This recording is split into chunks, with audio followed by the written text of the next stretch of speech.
Hi, magandang araw po. Nagta-transplant po ako ngayon ng aking mga punlang labanos. Sa mga bote po ng mineral water ko tinatransplant itong ating punlang labanos. So, dito ko po sila itatanim sa mga bote ng mineral water na pinagtamnan ko na. Ginamit ko na po sa ibang halaman yan. Yan po ay nagta-transplant tayo.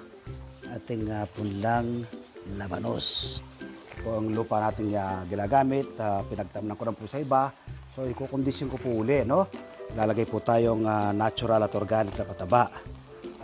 Ano po ito ay vermicast. Ang ating vermicast bilang paunang pataba po ating tinatransplant na halaman tulad po nitong labanos. 60% buwag na lupa, another 20% ay vermicast, another 20% ay coco peat.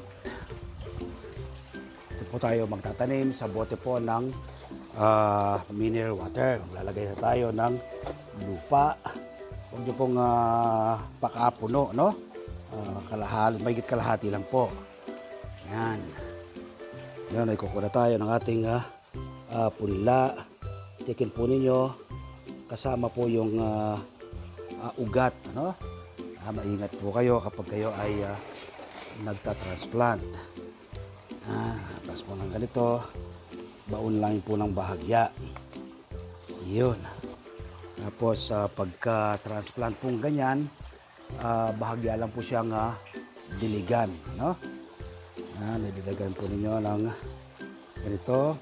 Ako po ang ginagawa ko para hindi po may stress masyadong halaman. Pag na-transplant silang ganyan, hindi ko po muna direktang pinapaarawan.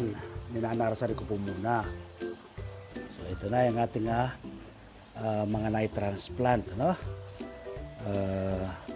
Iba, sa iba pang mga bote, yan, na-transplant ko lahat yan.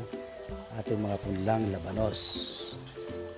So, i-update ko po kayo sa mga susunod na araw sa aking mga tinransplant na labanos na aking ipinunla muna. Ngayon ay tinatransplant na natin. Napakasimpleng alagaan at patubuan po ang labanos. At yung pong daon nito, ginigisa rin po pala. Nakaraan po kasi naggisa rin po ako ng daon ng labanos nang magbawas ako, nagpuruning ako. Tapos sinama ko sa ginisahan, sarap din po. Bukod pa yung laman ng labanos. Nawa po mula ngayong araw na mapanood ko, magtanim na rin po kayo ng labanos. Salamat po!